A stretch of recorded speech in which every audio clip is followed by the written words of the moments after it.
In Affinity Photo, how to create really unique gradient designs, or designs like this, linear designs that could be used for all kinds of backgrounds, overlays, and much, much more. First thing, go to Layer and New Layer. You always need a layer in Affinity Photo. So here's a pixel layer, and I'm just going to add a gradient. So I'm just going to go to the gradient tool and just apply. Next thing, just select any of your gradients. I'm just going to go with something nice and colourful. Go with a nice colourful gradient design. Basic one with linear, couple of stops, so you've got red, green, blue, etc. Now sometimes if you use something that's got like one or two colours, this doesn't really work. Because once you've got this, now you can go to Filters, and you go down here to Distort, and down here to Equations.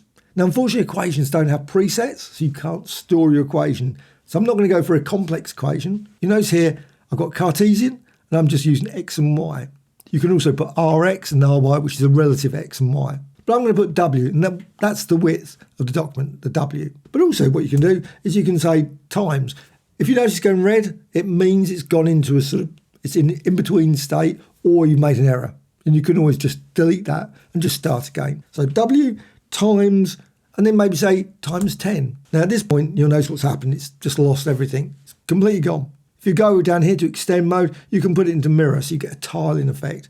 Now you can see the blue just down here, and the red. That was from that gradient.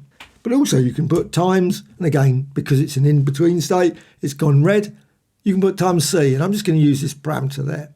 And you can then use this, and you can see as you do it, the gradient will change. You can create all kinds of unusual colour effects very quickly as it sort of like zooms in, I guess. It's the best way of describing it. But you can also go to the Y field, and in this case, I'm just going to use RY. But also I can put RY times, exact same as before. And this time I'm going to go with A, and you can also put a value as well. You might want to just extend it a bit more, because the thing is, this goes from 0 to 1. That's all it's doing. So A is 0 to 1, anything in between, so like 0.5, 0.4. So you might want to put like times 3 or times 10 if you want to really extend it a bit more. And you can see what happens. It creates this sort of repeat line design. But you can also then go plus, and this brings in a diagonal element to it. Put Rx times, and I'm doing exactly asterisk again, B times, and you don't have to use 10. You could use 20 for that. Don't have to use the same value. You can vary it. You can go back to it at any point. I'm just going to copy it. I want to store it away. Makes sense, just go to Control C, Command C, and you got it. So you can paste it back in again. Because there's no presets, that's a quick way. Now this one is very easy to retype. And now what you can do, you can modify the B, and you can see as you do it.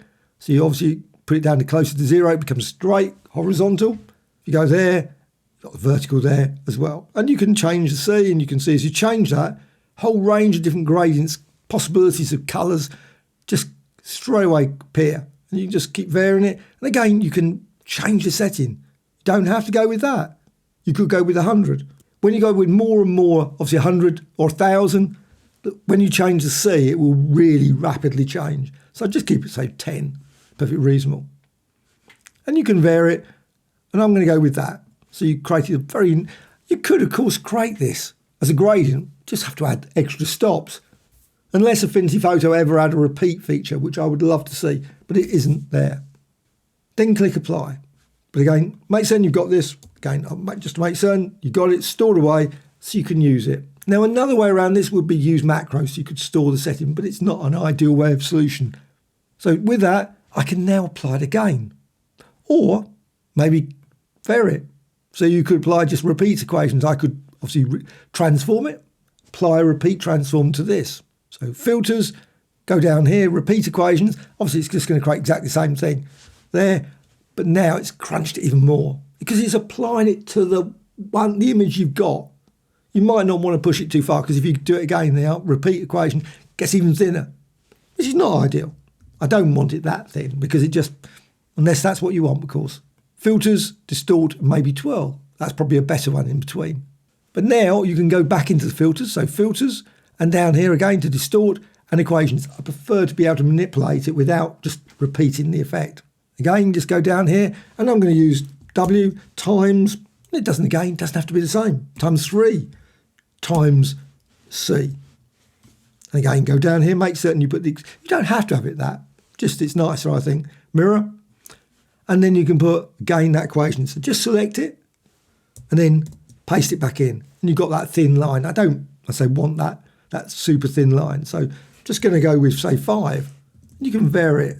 So gain 10, and I'm just going to change this, maybe make it 1.5, or reduce it down, 0.2, 0.6, and so on. And then you can tweak these settings, and you can see as you do it, we'll change it. Now, obviously, the colours, you're not going to get any additional colours.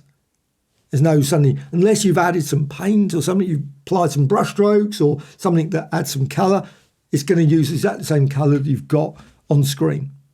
But again, you can make certain you can vary these settings so the angle is changed. That's a key thing from what it was before. And then click apply. And it could be just a subtle change, maybe just a slight change of angle. Because the next thing you can do, you can go here to layer, and you can go to fade equations. Fade equations, and you can see then you've got this result because you've faded, you've got 50% with normal, blend between the two. So you can create some really interesting sort of background designs, overlays, effect lines. You could use this all kinds of ways. Maybe use it as a mask. Just rasterize it into a mask and then use it with other effects, etc. Whole load of different things you can do with this sort of design. But also you can use it for just fade that, and also you can go here to blends and just maybe go with colour burn to create very intense, colourful design. Or maybe linear burn or darker colour, lighten. And you see as you run through that difference. That one's quite an interesting one. Hard mix, I really like hard mix. So you can create some very nice, interesting, super colourful blocks out of that design. And then you can click apply. And of course you can then repeat it, just do exactly the same as before. So filters, you could use the repeat equations. Let's just see what it does. Creates thin lines after that. Or go to filters and again distort and equations. And you could obviously continue doing this and then go to repeat, etc. Or maybe fade as well. And of course combine it with different filters as well. As ever with these, you of course could create another layer. That's another one. Just go to layer, new layer, and then maybe create another gradient. Just going to do that, layer and new layer. Go to the gradients, so gradient tool, apply gradient, click on that, and you can, of course, create a nice colourful one. Just go to filters. I'm just going to repeat. I'm not going to go into the actual equation, but I'm just going to use that again. You can see now you get that. I think a nice colourful gradient as well. But what you can also do is you can always then go over here. It's just a layer, and you can blend them. So you can just go through them, and you can see the result of blends. Maybe use hard mix again, or maybe not. Maybe use difference, and you get something like that. Or maybe go with average or negation. Just try out different settings. Or simply apply a filter and maybe blur, Gaussian blur, and then combine that and click apply and change the blend modes for that. To create sort of unusual, very weird, sort of pastely coloured design. If you've got any questions about the gradient approach that I've been used here, please let me know in the comments below. Always great to help. Also, a like or dislike, always appreciated. Thank you much. Bye.